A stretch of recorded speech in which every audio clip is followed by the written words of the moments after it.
Good afternoon, everyone. And for those that don't know me, I'm Shannon Koval, and I'm the coordinator for the Trust Ethics Governance Alliance here in the Business School at the University of Queensland. And I'm thrilled to be hosting the Alliance's seminar series today, where we will be exploring the erosion and rebuilding of trust in nonprofits with Dr. Cassandra Chapman. I'd like to start by acknowledging the traditional owners and their custodianship of the lands on which we meet today. On behalf of UQ, I pay our respects to our ancestors and their descendants who continue cultural and spiritual connections to country. We recognize their valuable contributions to the Australian and global society. Now, this seminar series is proudly hosted by the UQ Trust Ethics and Governance Alliance, which is a community of researchers, educators, and professionals who have a passion for building trustworthy organizations, creating ethical change, and developing robust governance in organizations. So if this is your first time joining, welcome to the series. And just to give you a high-level overview, this seminar series really aims to share and develop a deeper understanding of research examining these key three pillars, trust, ethics, and governance.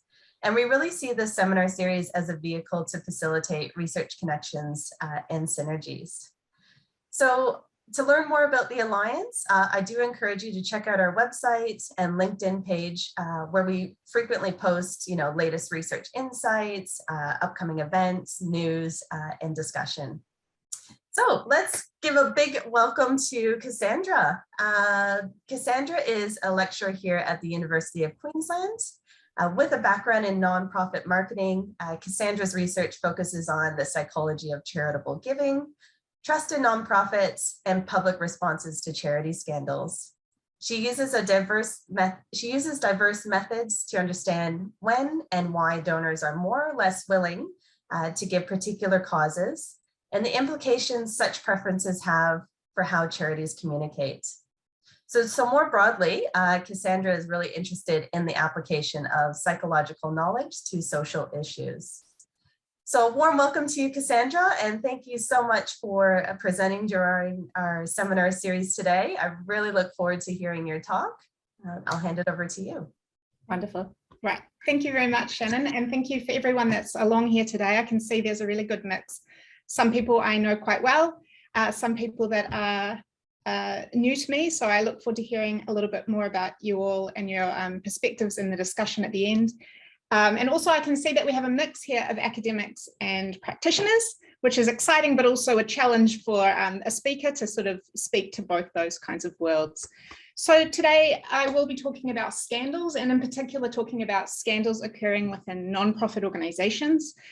But before I get started, I just want to acknowledge, of course, that this work is not solely my own. I've worked, I'll be talking about 5 or 6 different papers and many different studies that have been completed over the last 3 or 4 years with a team of wonderful scholars, several of whom are in the room today, and especially with Professors Matthew Hornsey and Nicole Gillespie, who have been involved in all of the papers that I'll be talking about today.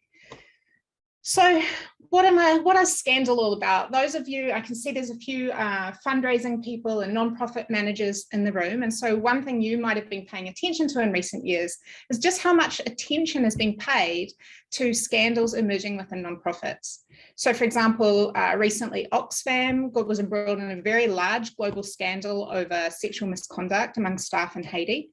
Not long after that, Save the Children in several African countries came under fire for harassment of staff by senior leaders. In China, a celebrity called Guo Meimei was posting photos on social media of her, sort of lavish lifestyle while falsely claiming to actually be an executive of the Chinese Red Cross. But this led to investigations that uncovered quite high levels of corruption in the Red Cross and a scandal within China. In the UK, a few years ago, an elderly volunteer called Olive Cook committed suicide, and afterwards her family found over 3,000 letters from charities at her home. And so the implication there was perhaps she had even been hounded to her death by these kinds of aggressive fundraising tactics, causing a large scale in that sector. In the US, the Wounded Warrior Project came under fire for having kind of lavish parties and wasting money. And more recently here in Australia, the Australian Red Cross got in trouble from the public who didn't expect that they would keep a portion of donations for bushfire appeals to cover their administration costs. So each of these are examples of sort of different kinds of scandals that can emerge involving nonprofits. And what we can see is they're emerging really in different countries all around the world and for different reasons. So my colleagues and I became interested in this when we were following the headlines ourselves, and we were interested in what these kinds of scandals mean for nonprofits. And I'm going to talk through a series of studies that we've done now over the last few years that look, broadly speaking, at the causes and consequences of scandal, as well as how nonprofits might recover if they become embroiled in such a scandal. And then I'm going to talk you through what we call a conceptual model, or a sort of big picture way of thinking about what might be operating in terms of scandals within nonprofits. So let's start with some work that we've done on the causes of scandals. So the key guiding question here, I suppose, for my team was we were interested in asking how it is possible that these kinds of bad things end up happening in these ostensibly good organizations. I think we all expect that charities are the good guys. And so it can be especially sort of alarming when these kinds of behaviours are uncovered there. And so when we turn to the sort of research that's been done in this space, there is quite a bit of understanding about the kinds of individuals and organisations that will become embroiled in scandal. So for example, research on fraud shows that people that are in positions of power, like CEOs or CFOs, are more likely to commit fraud. Women and those with lower salaries are also more likely to commit fraud, but men, older people and people with higher salaries, when they do commit fraud, they defraud at larger rates. Research also shows that specific kinds of organisations might be more likely to experience a scandal, such as human service and health organisations being especially prone, as well as larger, older organisations with higher incomes and those that operate in urban settings. But also that there's factors such as ethical leadership, whether they receive funding from grants and from the public, and whether the organisation has parent companies, all of which can make it less likely that a scandal will emerge. So what this research in the past has shown is that we actually know that certain kinds of people might be most likely to transgress within organisations, leading to scandals, and that certain kinds of organisations might experience these things. But my colleagues and I were interested in whether there might also be what we call sectoral causes. So are there aspects that are unique to the nonprofit sector that actually leave nonprofits exposed to the likelihood of scandal? And to understand this, what we did was interviewed senior leaders from Australian nonprofits. So 31 different senior leaders were involved in this research. These were people that were board members and senior executives with an average of 17 years of experience. So they were pretty well embedded in the nonprofit sector. And many of them had cross-sectoral experience, so they could talk about the differences between nonprofits and other kinds of organisations. We asked them about transgressions that they were aware of during their time working in the sector, and we did a kind of analysis called inductive analysis, which means that we didn't have any preconceived ideas about what we'd find in that data. Instead, we simply listened and we analysed people's responses, and we learned from that in order to construct a model that helps us to understand how these scandals occur. And I'm going to talk you through, we love a conceptual model with lots of arrows. So I'm going to talk you through slowly, essentially what we found in these data. So the first thing we found is that there were indeed 3 factors that were common in the nonprofit sector that kind of inadvertently led to ethical violations occurring. So the first one sounds kind of counterintuitive, which is that nonprofits experience corporatization. And what we learned here is that the leaders were telling us that actually nonprofits are becoming increasingly under pressure to operate like commercial organizations. And this has consequences. We also learned that nonprofits suffer from resource scarcity. So that means they have less money and they have less people, and often their people are forced to be volunteers. And the third thing we learn about the sector that can impact scandal is that it's assumed to be moral. So people think that nonprofits are good. So these 3 factors actually have consequences, according to these senior leaders, in terms of the way the organisation itself runs. So for example, as the pressure to operate like a commercial organisation increases, then the organisation might lose focus on its organisational mission and instead turn to focus on KPIs and income. Because there's reduced resources, there's increased pressure to corporatize, and at the same time, people get paid less than they might get paid in other settings or are expected to volunteer. Also, because there's not sufficient money, the organisation might not have the same kinds of controls and accountability practices in place that might prevent scandal. And finally, because the nonprofit sector is assumed to be moral, this leads to an expectation that people will indeed volunteer because they're doing it for good reasons, but also to a higher culture of trust, which sounds like a wonderful thing, and it is in many ways. But this culture of trust, therefore, means that organizations feel they don't need to put into place accountability systems to protect themselves. And so these participants also told us then that those organizational factors have downstream consequences as to how individual staff members operate.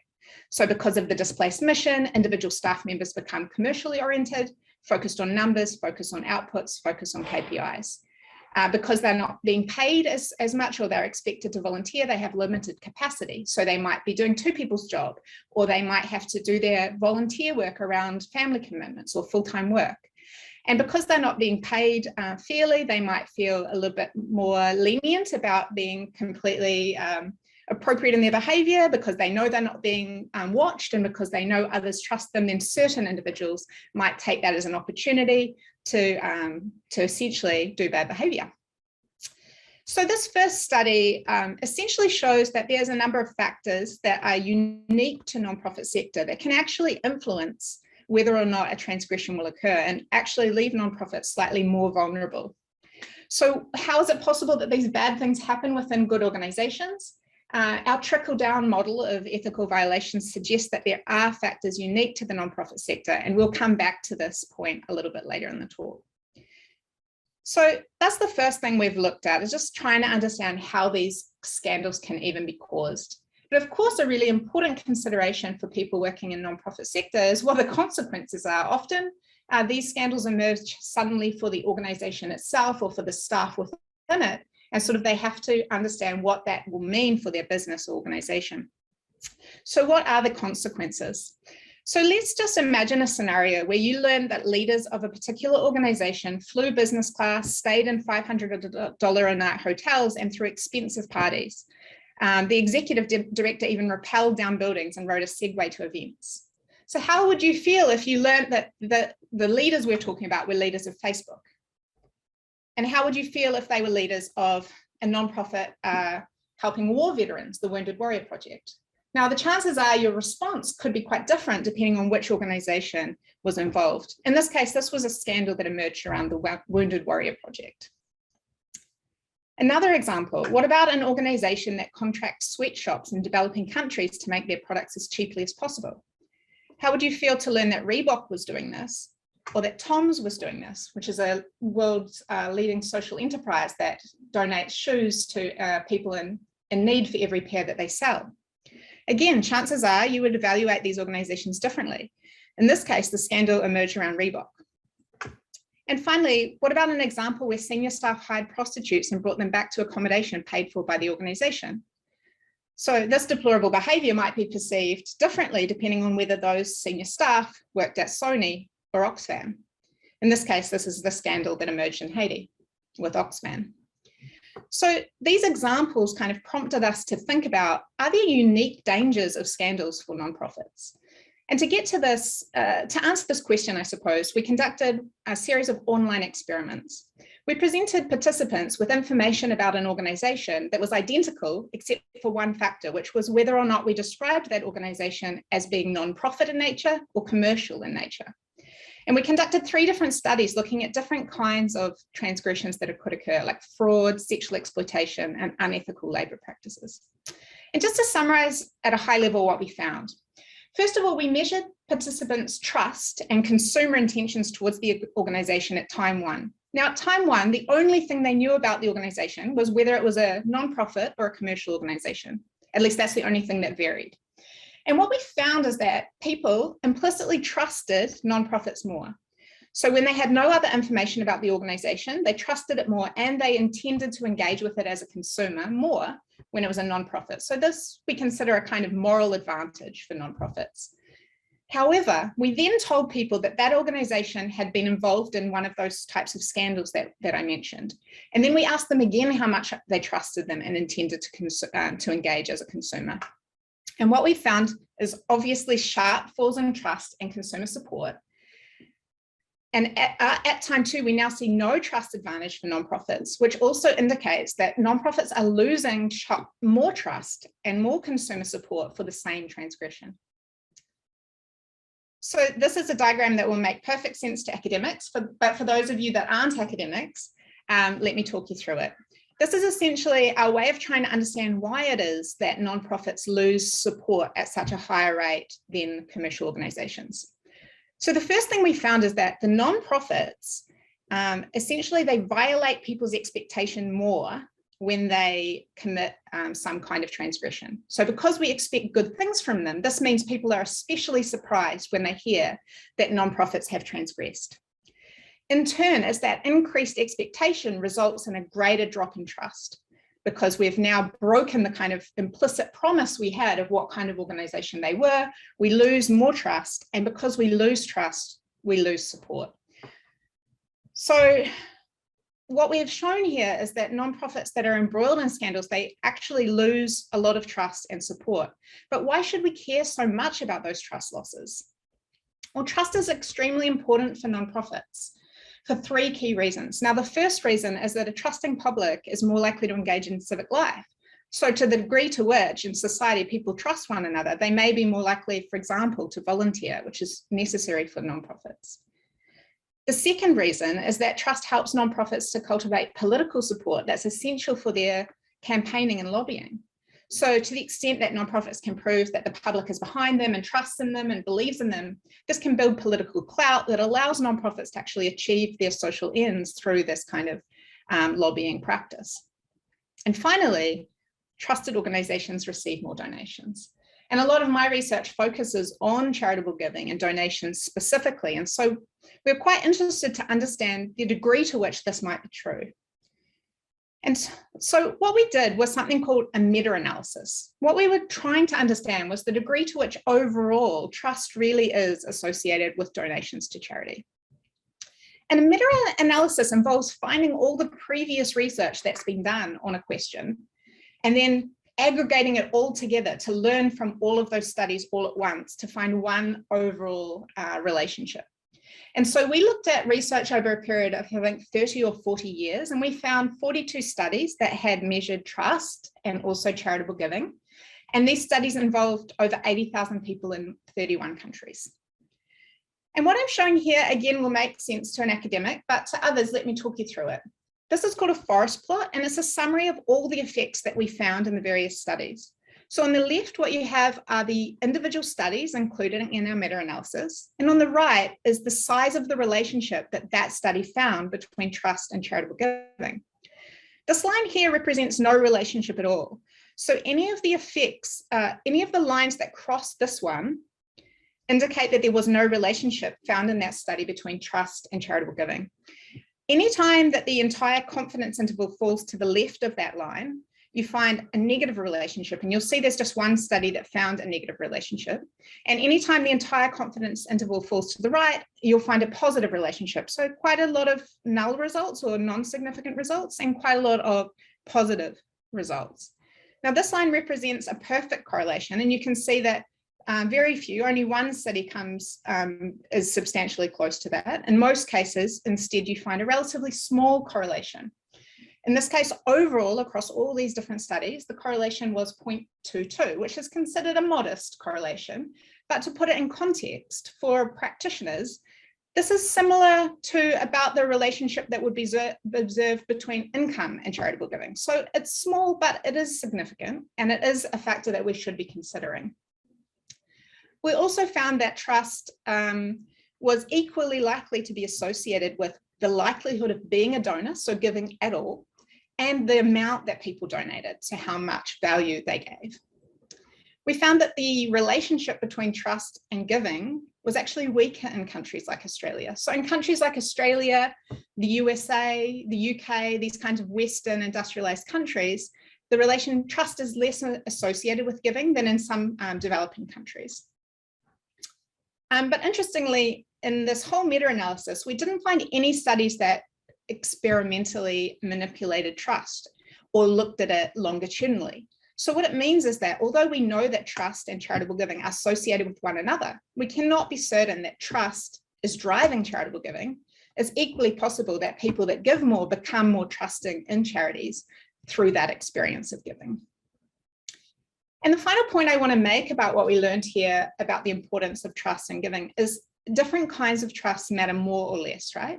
So what we have here is this average correlation of 0.22 as that green line. And you can see that some types of giving, generalized, which is just how much people trust people, other people in general, and institutionalized, which is, how much they trust the institutions in society in general.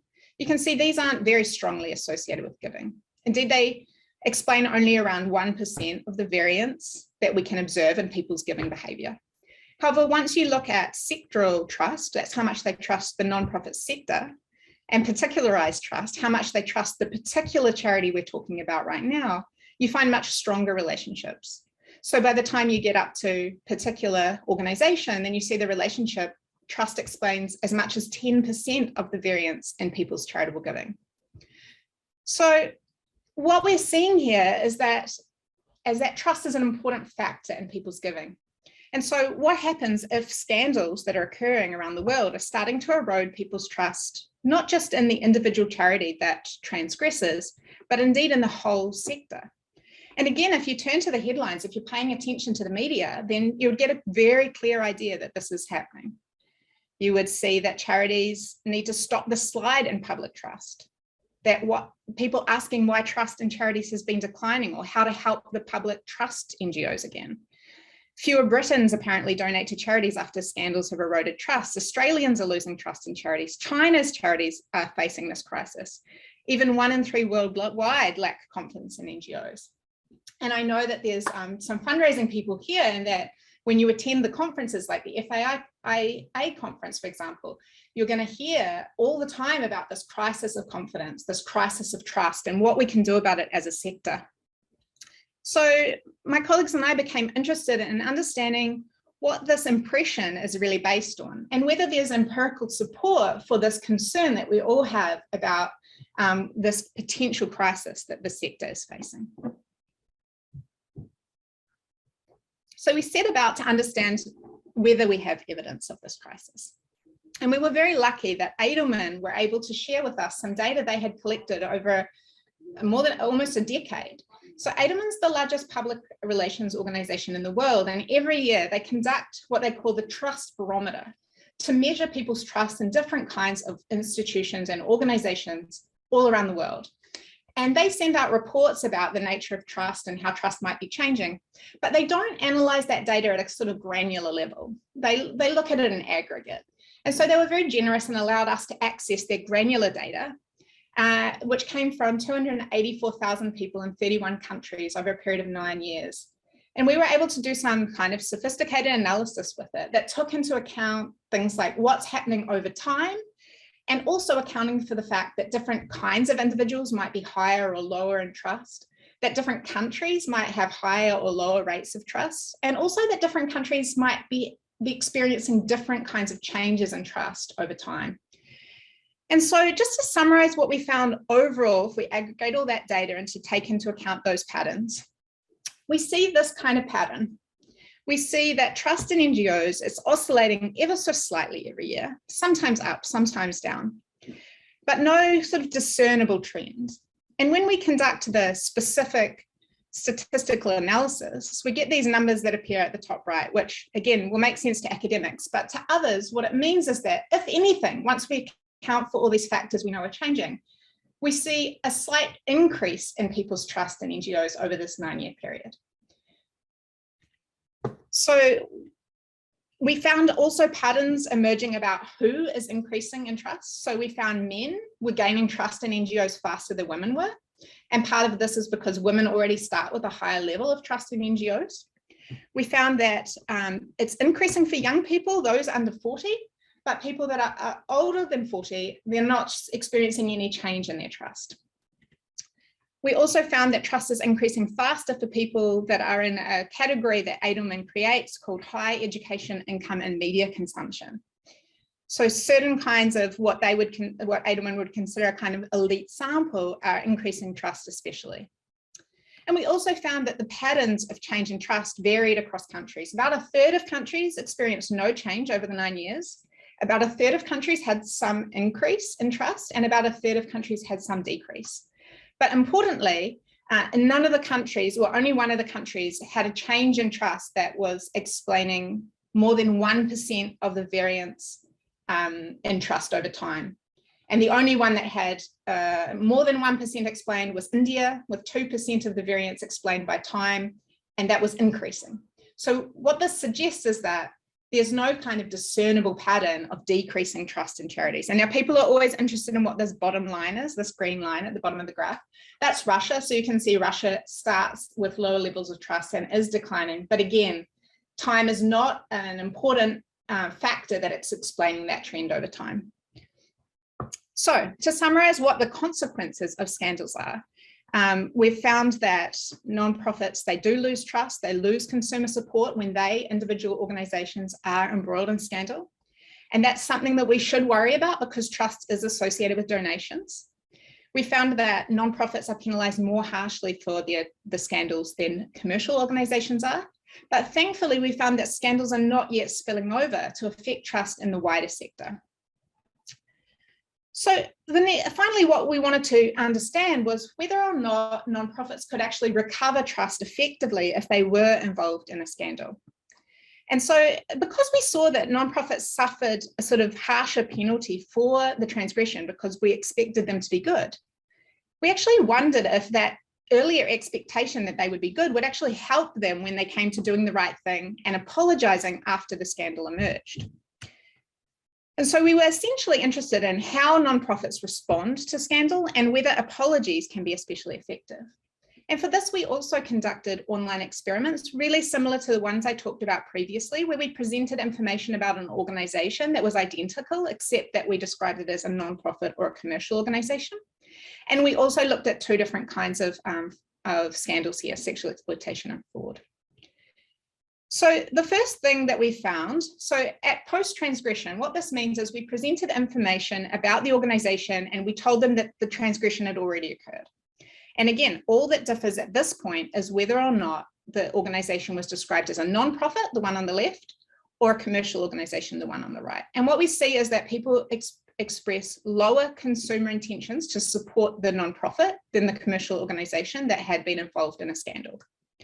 And then we presented people with information about a particular response from the organization.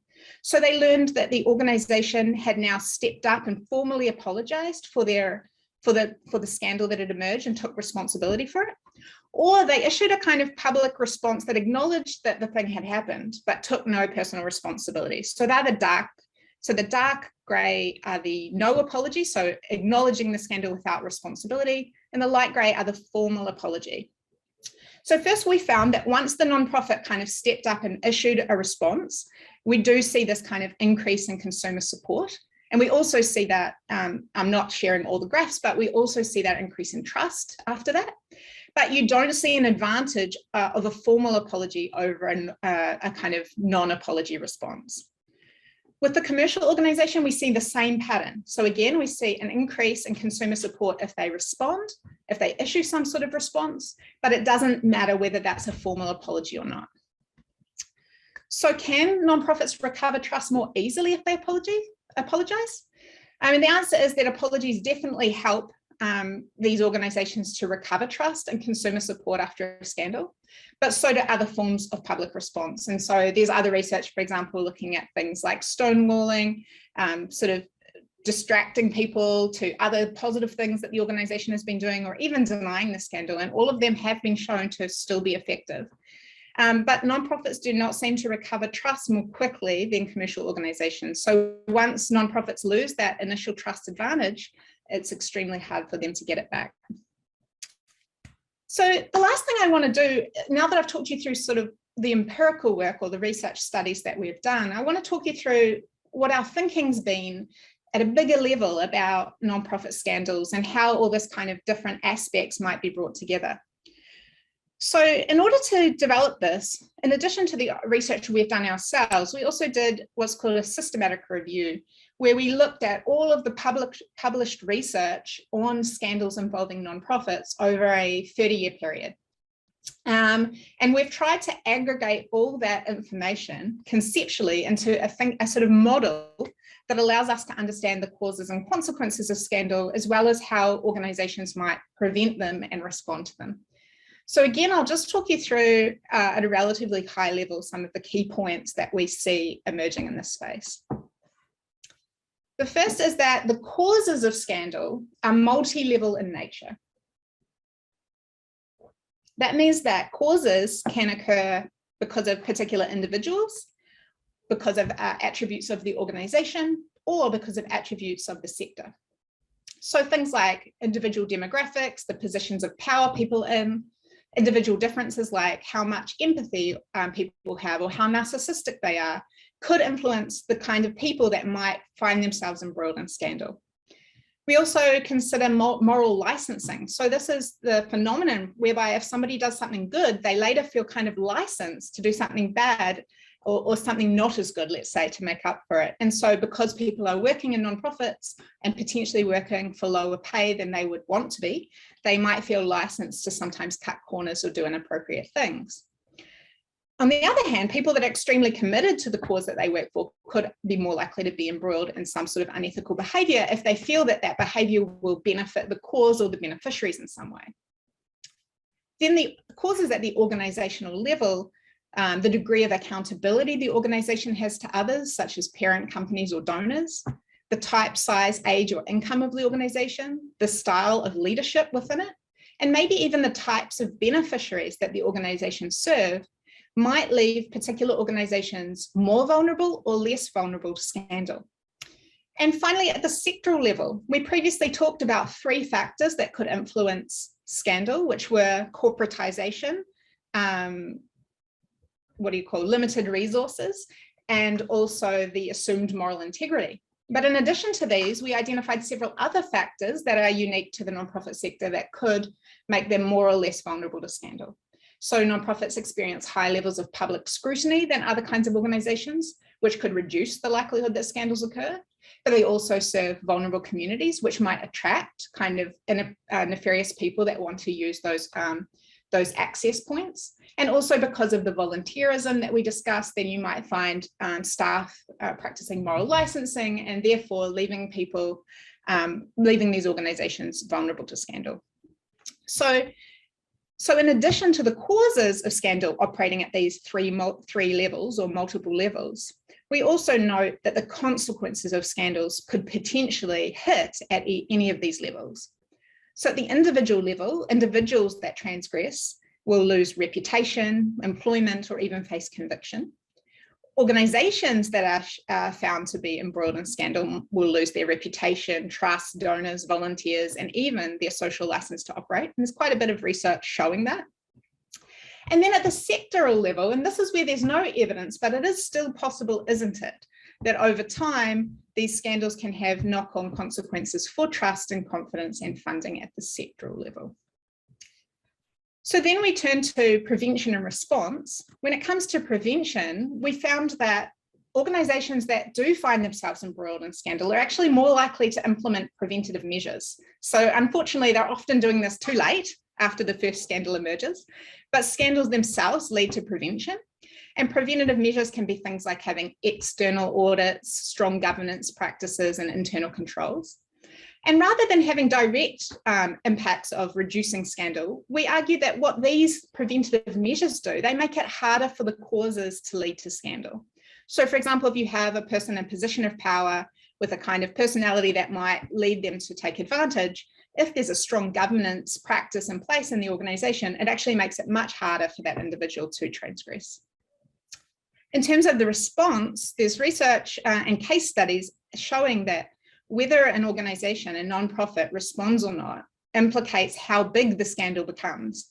So organizations that don't respond to scandals often experience growing escalating scandal as a result, and therefore responding appropriately is something that can actually reduce the scandal.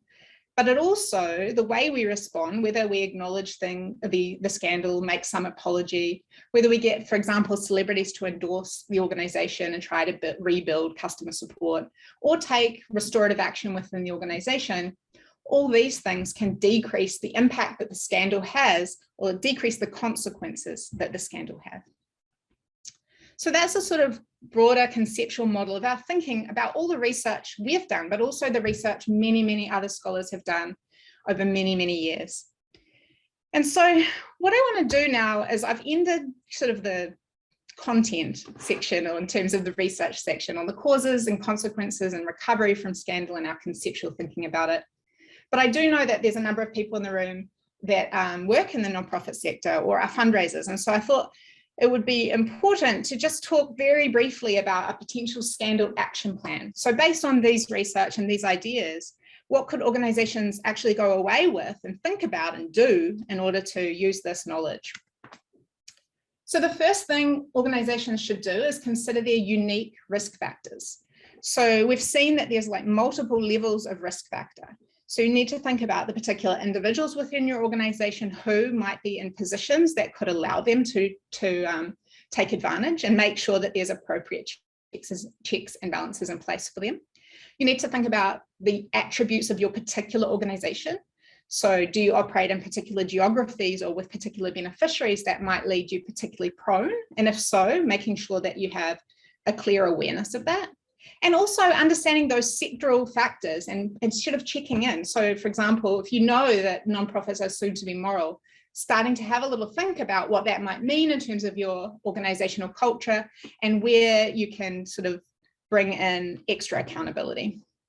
And then finally, you can consider the mission itself. And so I didn't talk about this, but in our research, we also found that the transgression has a much more severe impact on the organization's reputation when the transgression occurs in an area relevant to the mission of the organization. So for example, if your mission as an organization is to protect women, and then your organization becomes embroiled in a sexual exploitation scandal of women, then you're going to suffer particularly hard consequences. So it's important to understand the unique risk factors of your organization so you can formulate a plan. You can also obviously implement preventative measures, and ideally before your first scandal emerges. Hopefully you'll never face a scandal if you put in practice things like external audits, internal controls on your finances, and good governance. And then finally, I suggest you think in advance about a response plan. So don't wait to find yourself on the back foot and thinking, how are we going to respond now that this thing's happened? But actually have a plan in place if anything does occur, if some staff member sort of does some inappropriate behavior or defrauds you or whatever, and you find yourself suddenly facing public scrutiny, you need to know how to respond. And so thinking and prioritizing transparency, so being able to respond quickly and appropriately and as transparently as possible to what's happening. Be proactive. Don't wait for the sort of surge of media attention to become negative and then you feel like you have to respond. Get out and get ahead of it. And best practice, certainly from all the commercial literature and also from our own research showing it really can work, is formally apologise. So take responsibility and step up and apologise for what's occurred. So that was a whirlwind tour through several years of research, and I'm really glad that we have time now to have a sort of open discussion. So if you have any questions or discussion points, I'd love to chat about it. Thanks for that, Cassandra. That was absolutely brilliant. Yeah, we look forward to seeing you at our next seminar. And yeah, I look forward to hearing more about your research, Cassandra, in the space. And yes. Thanks for hosting, and thanks for everyone for coming. I enjoyed that discussion.